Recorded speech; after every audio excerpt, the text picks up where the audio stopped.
नमस्कार, आदाब, सत श्री अकाल। आप देख रहे हैं टॉप 10 जेके न्यूज ब्रेक। आइए नजर डालते हैं दिन भर की खबरों पर। आजादी के अमृत महोत्सव के चलते डिस्ट्रिक्ट एडमिनिस्ट्रेशन राजौरी व डायरेक्टरेट ऑफ टूरिज्म जम्मू द्वारा जश्न राजौरी 2 दिवसीय कल्चरल प्रोग्राम का आयोजन डाक बंगलो राजौरी में किया गया। वही इसी मौका पर डिस्ट्रिक्ट राजौरी के डेप्यूटी कमिश्नर राजेश के शवन, पॉलिटिकल पार्टी, सोशल एक्टिविस्ट व डिस्ट्रिक्ट राजौरी की जनता भी इस कार्यक्रम का हिस्सा रही। वही इसी मौके पर जेके न्यूज ब्रेक के एमडी राकेश तारा को डिस्ट्रिक्ट एडमिनिस्ट्रेशन की तरफ से सम्मानित किया गया।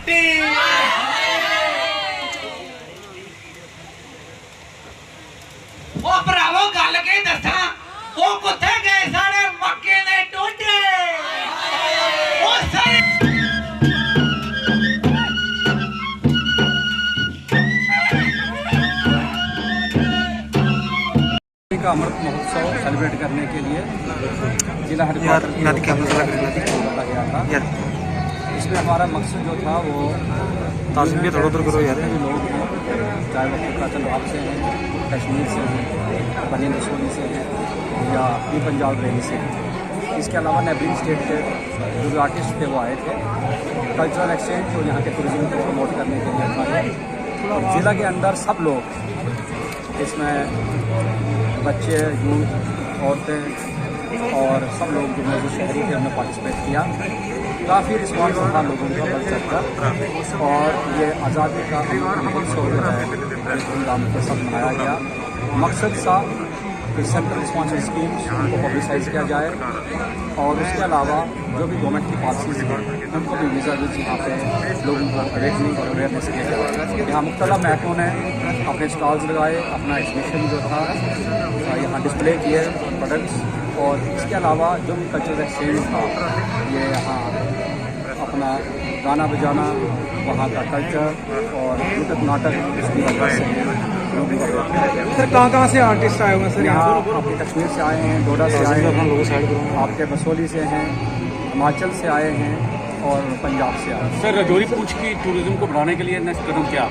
राजौरी पुंछ को बढ़ाने के लिए यही है कि यहाँ कल्चरल फेस्टिवल जो है वो होनी चाहिए, फेस्टिवल का माहौल होना चाहिए ताकि लोग आएँ, यहाँ का कल्चर देखें, उसको अप्रिशिएट करें। इसके अलावा जो कल्चरल हेरिटेज यहाँ का है उसको भी प्रमोट करने के लिए उसको आइडेंटिफाई किया गया है, और गवर्नमेंट इंस्ट्रक्शन के मुताबिक उसके डीपयार्ड वगैरह बनाएंगे। शक्करमर्ग है सर, शक्करमर्ग में भी अब दोबारा हम करेंगे। शक्करमर्ग में हम ट्रैकिंग करने जा रहे हैं बहुत जल्द, तो जो ट्रैकर्स हैं और जो यूथ हमारा है उसको हम देंगे।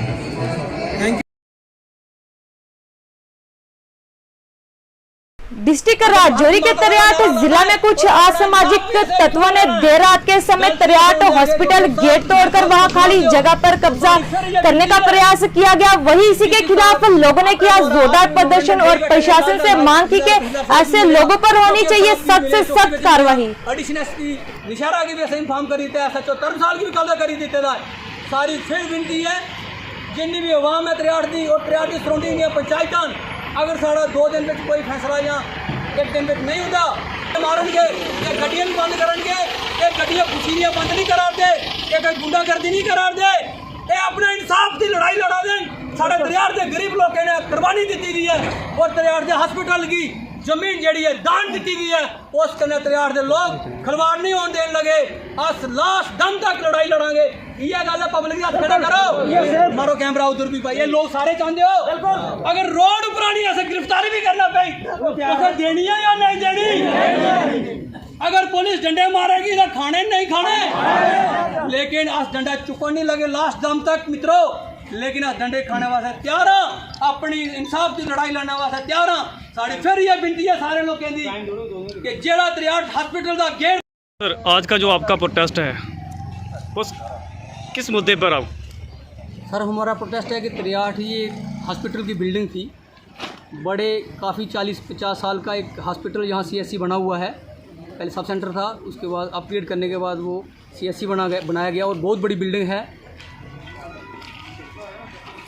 एक पहले जो बिल्डिंग थी, छोटी बिल्डिंग थी CSC की ना सब सेंटर की, उसको हमारे तरियाट के एक गरीब आदमी ने 4 या 5 कनाल दान दी थी, और वो पहले हॉस्पिटल की बिल्डिंग जो पुराना नया हॉस्पिटल है उसके आगे है। और हमारे लोगों को आज ये परेशानी आई है कि जो मेन गेट था वो एक ही था, चाहे वो नई बिल्डिंग का है चाहे वो पुरानी बिल्डिंग का है। तो काफ़ी टाइम का 40 साल 50 साल का पहले फैसला हुआ, गेट वहाँ पे लगा हुआ है। कोई चंद लोगों की वजह से, 2-3 लोगों की वजह से रात को, परसों रात को जब डीसी साहब का दरबार हुआ 63 में, उसी रात को 7 बजे जेसीबी लाई गई है और जेसीबी ला के वहाँ का मलबा और गेट को हटा के वहाँ से पता नहीं कहाँ मटीरियल को गायब कर दिया गया। मीडिया कर्मचारियों का शुक्रिया अदा मैं करता हूँ जो हमारे बीच में आज आए हैं, जो कि आप त्रियाड़ की जनता ने इसलिए आज जहाँ पे स्ट्राइक की है कि 40 साल पुराना जो हॉस्पिटल का गेट था वो किसी शरारत की वजह से वो तोड़ा गया, तो हमारी आवाम की यही आवाज़ है, तो उनके ऊपर कानूनी कार्रवाई अमल में ला जाए और उनको जो जेसीबी वहाँ से लगाई थी उस जेसीबी को अरेस्ट करेंगे, उसको सील करें। क्योंकि मैं अगर कोई मैं धावे से कहता हूँ, अगर कोई गरीब बंदे ने ऐसा काम किया होता तो उसको पकड़ के उसी टाइम रात को समय पुलिस स्टेशन में लाया जाता। तो मैं deputy commissioner Rajouri, ADC Kalakot, SSP साहिबा रजौरी और से मैं मांग करूँगा कि जो शरारती तत्वों ने जो हमारे हॉस्पिटल का जो गेट तोड़ा है उनके ऊपर कानूनी कार्रवाई की जाए और वो गेट वहाँ पर लगाया जाए जो 40 साल पुराना गेट था, और जिस गरीब आदमी ने उस ज़मीन का दान दिया है वो भी हमारे बीच में है। डीडीसी पुंछ द्वारा हाई सेकेंडरी स्कूल बफल्याज में पब्लिक दरबार का आयोजन किया गया। वही डीडीसी मेंबर ने सुनी लोगों की समस्याएं और उन्हें आश्वासन दिया कि जल्द से जल्द इन समस्याओं का किया जाएगा समाधान। अगर किसी डिस्ट्रिक्ट ऑफिसर के नीचे उस किस्म के लोग हैं जो सरकार में रहने के काबिल नहीं है और डिस्ट्रिक्ट ऑफिसर उनका रिव्यू करके मुझे नहीं दे रहा है, तो मुझे नीचे वालों से कुछ नहीं लेना, मैं डिस्ट्रिक्ट ऑफिसर का रिव्यू कर दूंगा। ये बात आप बड़े ध्यान से सुनिए। या तो आप अपना घर ठीक कर दीजिए, तो मुझे कोई उसमें इंटरफेरेंस करने की जरूरत नहीं है। अगर आप घर में नहीं करते तो भी मैं आपके घर में इंटरफेयर नहीं करूंगा, लेकिन उसका जो सर्वर है उसको मैं इंटरफेयर। प्रोग्राम है ये हमने बफल्याज में रखा था। यहाँ के जो इलेक्टेड रिप्रेजेंटेटिव्स हैं, जैसे जो बीडीसी के चेयरपर्सन हैं सिद्दीक मीर साहब, सुहेल साहब हैं और रियाज साहब हैं, ये जब भी मुझे मिलते थे और ये इनका ये डिमांड रहता था कि बफल्याज में एक पब्लिक आउटरीच प्रोग्राम रखा जाए, तो मैंने आज डिस्ट्रिक्ट के सभी ऑफिसरान के साथ जहाँ एक पब्लिक आउटरीच प्रोग्राम रखा। पब्लिक आउटरीच प्रोग्राम का जो मेन मकसद होता है वो यही कि लोगों के साथ डायरेक्ट इंटरेक्शन किया जाए, उनकी समस्याएं सुनी जाएं और उनका एडमिनिस्ट्रेशन के प्रति क्या फीलिंग है और वो कैसा सोचते हैं उसको समझा जाए। तो जहाँ पर लोगों ने जो अपनी समस्याएं थी उनको भी बताया और अपनी उनकी फीलिंग भी जाहिर हुई। हमें दोनों चीज़ें समझ आई हैं। हमारे ऑफिसर जहाँ आए हुए हैं उन्होंने उनकी प्रॉब्लम्स को नोट भी किया है और वैसे भी हम इसका जो पब्लिक आउटरीच प्रोग्राम की जो इश्यूज़ होते हैं उनको मिनिटाइज़ करते हैं और उनका फॉलोअप रखते हैं। तो मैं उम्मीद करता हूं कि जो इनके जेन्युइन इश्यूज़ हैं उनमें हम आगे चलने में आगे बढ़ने में कामयाब रहेंगे और जब नेक्स्ट पब्लिक दरबार लगेंगे तो उसमें बहुत सारे इश्यूज़ पे हम कुछ प्रोग्रेस भी किए होंगे।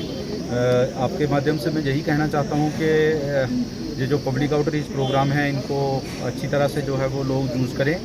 और अभी एक जो हमारे सामने जो इमीडिएट समस्या है वो ये है कि हम ज़्यादा लोगों को बुला नहीं सकते हैं, लेकिन फिर भी जो लिमिट है उससे ज़्यादा लोग आ जाते हैं।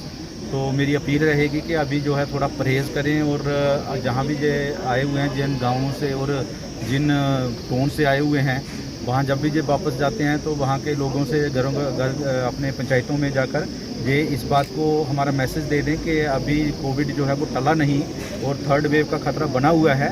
और आप जितने भी लोग हैं और जितने भी फैमिली के लोग हैं या गाँव के लोग हैं जहाँ टाउन के लोग हैं वो मास्क पहने, सोशल डिस्टेंसिंग करें और जितने कोविड एप्रोप्रिएट बिहेवियर को रखने के लिए ज़रूरियात हैं उनका पालन करें ताकि हम थर्ड वेव के जो खतरा बना हुआ है उससे किसी तरह बच पाएँ।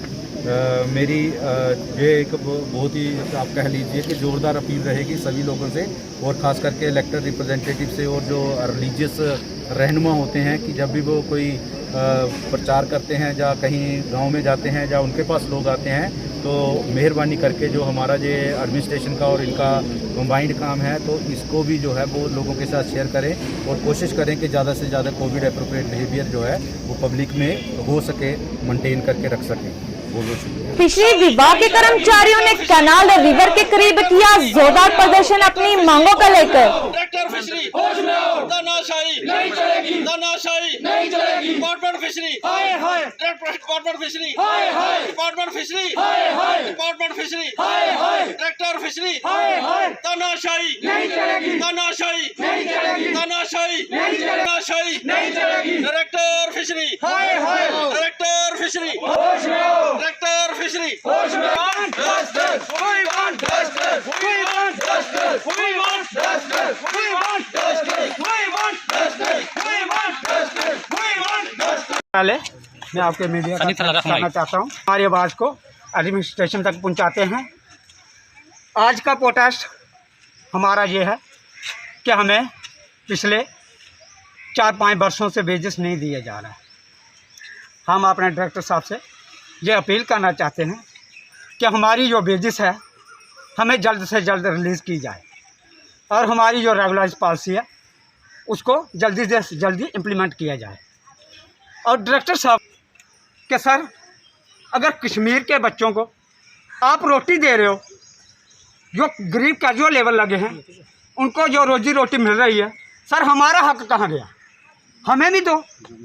जम्मू के जो बच्चे गरीब लगे हैं उनको क्यों बिना वेजेस के रखा जा रहा है? डिस्ट्रिक्ट राजौरी के शहरी सेक्टर में बॉर्डर से सटे इलाके में रहने वाले गरीब लोगों के लिए सेना द्वारा लगाया गया फ्री मेडिकल कैंप, जिसमें लोगों का चेकअप कर मुफ्त में दी गई दवाई।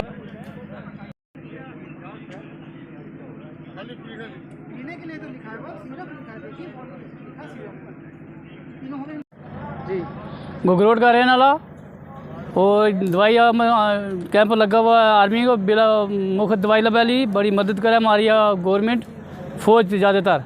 जब बॉर्डर का रहना हम लोग का हमारी मदद हर टाइम हर मकाम का पर हमारी मदद करे गवर्नमेंट भी, वो मगी या फौज जी है यार खासकर।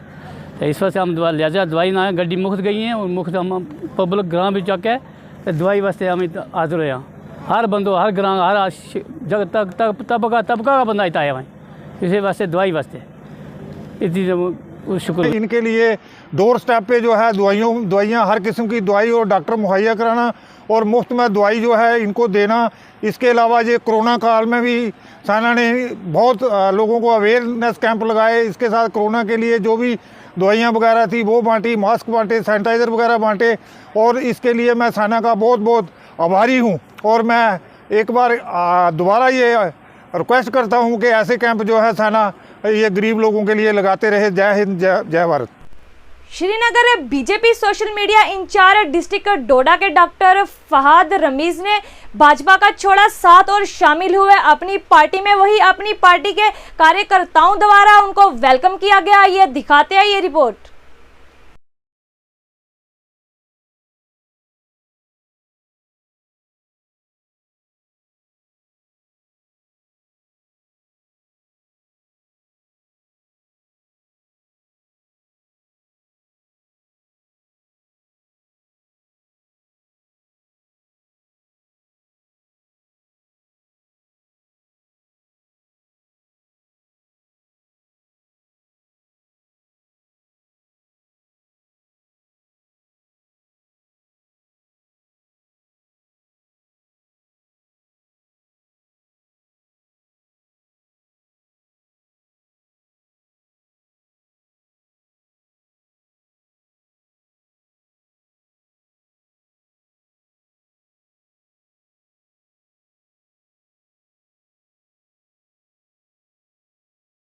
डॉक्टर फहद डिस्ट्रिक्ट डोडा से बिलोंग करता हूँ और मैं पहले बीजेपी का डिस्ट्रिक्ट आईटी और सोशल मीडिया इंचार्ज था, उसके बाद डिस्ट्रिक्ट यूथ प्रेसिडेंट भी था।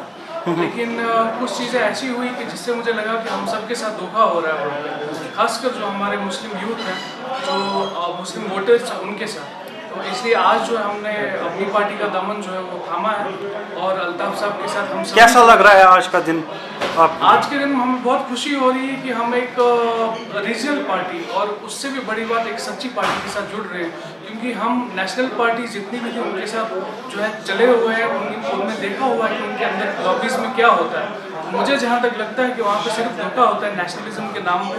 हमें यहाँ पे अच्छी रीजनल पार्टीज़ की ज़रूरत है और जिसके लिए हमने आज जो है वो अल्ताफ़ साहब का दामन हाथ थामा हुआ है और हमें पूरी उम्मीद है कि आगे जाके हम सबका जो है वो एक ब्राइट फ्यूचर होने वाला है। Thank you.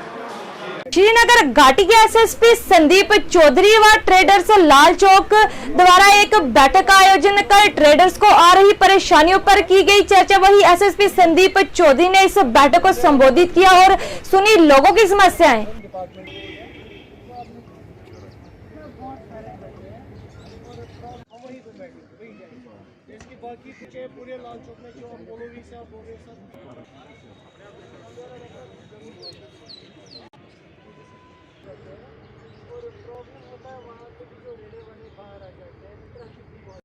लाल चौक और कोटीबाग का एरिया है, श्रीनगर के मेन मार्केट में आता है एंड पब्लिक और पुलिस के कोऑपरेशन के तहत एसएसपी श्रीनगर ने ये मीटिंग रखी थी जिसमें पूरे मार्केट कॉरपोरेशन के लोग आए थे और उनके जो भी प्रॉब्लम्स हैं वो हमारे साथ शेयर किया है एंड हम कोशिश करेंगे कि उनके जो भी प्रॉब्लम्स हैं वो सॉल्व किया जाए। तो हम रिक्वेस्ट करेंगे डिस्ट्रिक्ट एडमिनिस्ट्रेशन से कि वो ओपन कर दिया जाए ताकि काफ़ी ज़्यादा प्रॉब्लम यहाँ पे जो हो रही है पार्किंग वजह से कस्टमर्स को रुकने की जगह नहीं मिल रही है, उसके कारण मार्केट के सेल्स डाउन हो रहे हैं। तो ये इन लोगों ने एक बताया है और हम लोग ये कोशिश करेंगे कि ये सॉल्व किया जाए। हमारी ट्राई तो हम लोग करेंगे कि ये जितनी जल्द से जल्द हो सके वो सॉल्व हो जाए। होनी चाहिए, पुलिस अकेले काम नहीं कर सकती है और पुलिस को पब्लिक का कॉर्पोरेशन चाहिए। सो ये एक 2 वे स्ट्रीट है जिसको हम लोग कोशिश कर रहे हैं कि अच्छे से किया जाए। मैं आज जो है सिविल लाइन्स के जो ताजर है उनको एसएसपी साहब ने बुलाया था अपनी टीम के साथ और इस वजह से हम सब आए थे यहाँ पे।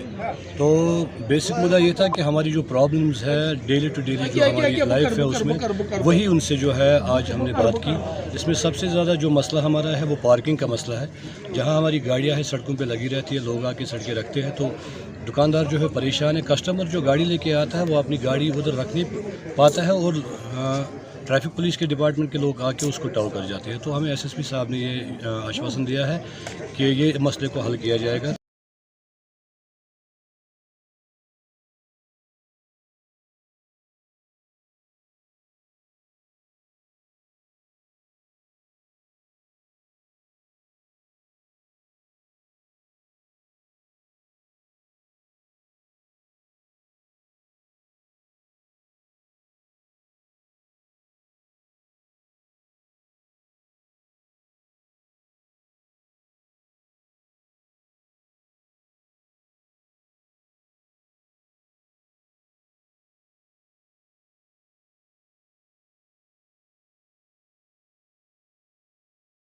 आए दिन एनसीसी कैडेट्स द्वारा सफाई अभियान चलाया जाता है। वहीं आज भी एनसीसी कैडेट्स द्वारा पनामा चौक में भारत का संविधान लिखने वाले डॉक्टर भीमराव अंबेडकर जी की मूर्ति की सफाई की गई।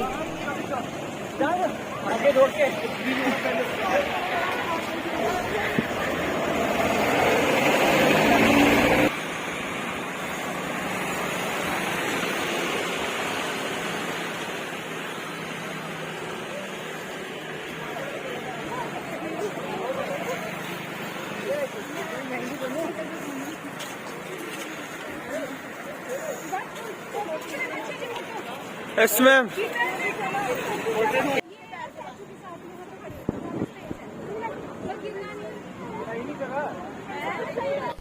दौरा जो है डीजीपी दिलबाग सिंह ने मीडिया से बात करते हुए कुछ इस प्रकार कहा। ये दिखाते हैं ये रिपोर्ट।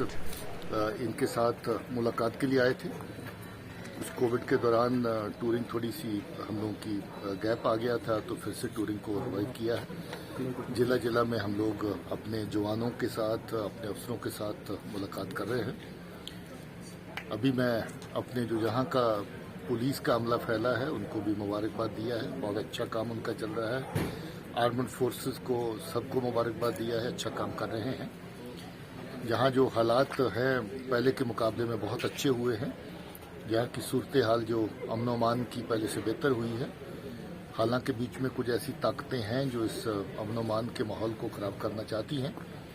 आप जानते हैं कि कुछ अर्सा पहले ही एक दहशतगर्दों का ग्रुप जो पार से क्रॉस करके इन्फिल्ट्रेट करके यहाँ पर आया था ताकि दहशतगर्दी की कार्रवाइयों को फिर से यहाँ पर तेज कर सके उस ग्रुप को सभी ने मिलकर के जहां जॉइंट ऑपरेशन में न्यूट्रलाइज किया। बहुत बड़ी तादाद में उनसे असला और अम्यूनिशन पकड़ा और आइंदा भी पुलिस और बाकी जो फोर्सेस हैं सब मिलकर के अपना काम इस ज़मीन में जारी रखेंगे। जी, पिछले दिनों से कई एनकाउंटर हुए, मुसलसल एनकाउंटर हुए, बड़े जो टॉप मिलिटेंट थे वो मारे गए उनमें, तो उन कामयाबियों से कितना हालात को बेहतर करने में वो कितने मावन होंगे? देखिए, हाल में जो ऑपरेशन हुए, मैं कहता हूं कि दर्जनों बेगुनाहों का कत्ल उनके सर पे था। अगर एक ही शख्स देखें, उसमें अब्बास शेख और जो उसका साथी था, तो इन्होंने इतने कत्ल सिविलियंस के जिनका कोई गुनाह नहीं है श्रीनगर शहर और इसके आसपास किए थे।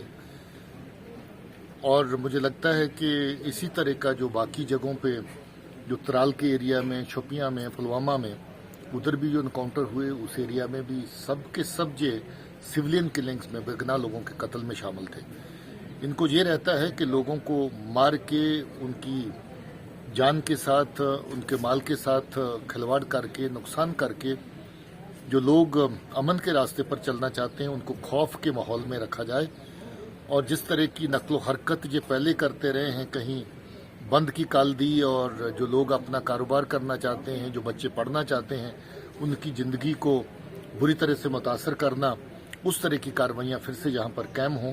इसीलिए सिविलियंस को मारना, जो सिविलियन अपना काम करते हैं, नेक नीति से चलते हैं, उनको नुकसान पहुँचाना, अलग अलग तरह की इल्जाम तराशी करना जो कि बेबुनियाद होती है, तो ये सब चीज़ों के लिए जो माहौल को बेहतर करने में डेफिनेटली फ़र्क पड़ेगा। पिछले दिनों से अगर हम नॉर्थ कश्मीर की बात करें, कई जो मिलिटेंट एस्टेट्स हैं, मावनकार हैं, उनको अरेस्ट किया गया है। क्या हम ये समझें कि यहाँ पर मिलिटेंसी बढ़ चुकी है उससे, अगर मावनकार इतनी तादाद में हैं? देखिए, ऐसा है कि ये एक सिलसिला ऐसा जो काम पुलिस का, फोर्सेस का ये बराबर चल रहा है। हमारी कोशिश रहती है कि जो भी अमन और कानून के रास्ते, अमन के और कानून के रास्ते के खिलाफ चलता है, उसके खिलाफ सख्त से सख्त कार्रवाई हो। आप देखते हैं कहीं ग्रेनेड होता है, बेगुनाह लोग जो उसमें जख्मी होते हैं, फोर्स के लोग भी जख्मी होते हैं। आप देखते हैं पिस्टल लेके चलते हैं, किसी की सिलेक्टिव किलिंग करते हैं, कोई नेक काम तो नहीं जो कर रहे हैं, समाज के खिलाफ काम करते हैं। इस तरह के जितने भी लोग, जितने भी आंसर जो आइडेंटिफाई होते हैं, पुलिस मसलसल उनके खिलाफ कार्रवाई कर रही है, सख्त कार्रवाई कर रही है। अभी कल ही हंदवाड़ा में 3 लोग ऐसे पकड़े वेपन के साथ, ग्रेनेड के साथ, जिन्होंने इस तरह के क्राइम में पहले शिरकत की। इसी तरह की कार्रवाइयाँ जो हैं वो बाकी जिलों में भी बराबर साथ में हो रही हैं। तो हम लोग ये नहीं मान के चलें कि मिलिटेंसी बढ़ रही है, ये मान के चलें कि मिलिटेंसी के साथ जो जुड़े हुए लोग हैं, जो दहशत का माहौल जहाँ पर बनाना चाहते हैं, उनके ऊपर दिन ब दिन कार्रवाई हो रही है। एक आखिरी सवाल, तालिबान का हाल ही में कश्मीर के हवाले से बयान आया है, आपसे किस नज़र से देखते हैं? मुझे लगता है कि जहाँ ठीक है माहौल, अच्छा माहौल है, अच्छा माहौल रहेगा। चलो, thank you sir. JK news break की खास रिपोर्ट। ऑनलाइन पढ़ाई से वंचित हैं आज भी कुछ बच्चे। राजौरी के दूर दराज एरिया में रहने वाले गरीब बच्चों के पास स्मार्टफोन न होने के कारण नहीं पढ़ पा रहे वो ऑनलाइन पढ़ाई। और आइए दिखाते हैं इस पर जेके न्यूज ब्रेक की ग्राउंड रिपोर्ट। नहीं सर, हमारे पापा के पास छोटा फोन है, वो सिर्फ बात करने के लिए, और हमारे पास स्मार्टफोन नहीं है, जिसकी वजह से हम ऑनलाइन क्लास नहीं ले सकते। हाँ जी, आपका क्या नाम है? जौहर सर, मेरा नाम जौहर। कौन सी क्लास में पढ़ते हो? सर मैं 6ठी जमात में। 6ठी जमात में पढ़ते हो। तो आपके स्कूल चलते हैं? नो सर, 2 साल से बंद। कितने साल से? 2 साल। तो क्या आप ऑनलाइन क्लासेस अटेंड करते हो? नहीं। नो सर, हमारे पापा के पास एक छोटा मोबाइल है, हमारे पास स्मार्टफोन नहीं है। तो 2 साल से आपने कुछ नहीं पढ़ा क्या? No sir. आपका क्या नाम है? सर मेरा नाम है श्यामुल हक। आप कौन सी क्लास में पढ़ते हो? सर मैं 5th जमात में पढ़ता हूँ। क्या आपका स्कूल लगता है? नो सर, हमारा स्कूल 2 साल से बंद है। अच्छा, इसका मतलब आपने कोई भी ऑनलाइन क्लासेस अटेंड करते हो या नहीं सर, हमारे पास स्मार्टफोन नहीं। जी, आपका क्या नाम है? सर मेरा नाम आलिशान। आप कौन सी क्लास में पढ़ते हो? सर मैं 3री जमात। अच्छा, 3री जमात में पढ़ते हो। तो क्या आप ऑनलाइन क्लास, आपके स्कूल लगते हैं? नहीं। ऑनलाइन क्लास अटेंड करते हो? सर नहीं, हमारे पास छोटा मोबाइल है जिससे पापा बात करते। अच्छा, आप क्या अपील करना चाहते हो? हम गवर्नमेंट से यही अपील करना चाहते हैं कि हमारा स्कूल खोला जाए और शादी और जल्द से खुले हैं। देखो मोबाइल में। हाँ, शादियाँ हो रही हैं, बाजार खुले हैं, हमारे स्कूलों को क्यों नहीं खोला जाए। हम गवर्नमेंट से यही अपील करते हैं कि हमारे स्कूलों को। डिस्ट्रिक्ट एडमिनिस्ट्रेशन द्वारा जेके न्यूज ब्रेक को किया गया सम्मानित। ये थी दिन भर की जम्मू कश्मीर की खबरें। मैं शाजिबा चाड़क दीजिए इजाजत और देखते रहिए टॉप 10 जेके न्यूज ब्रेक।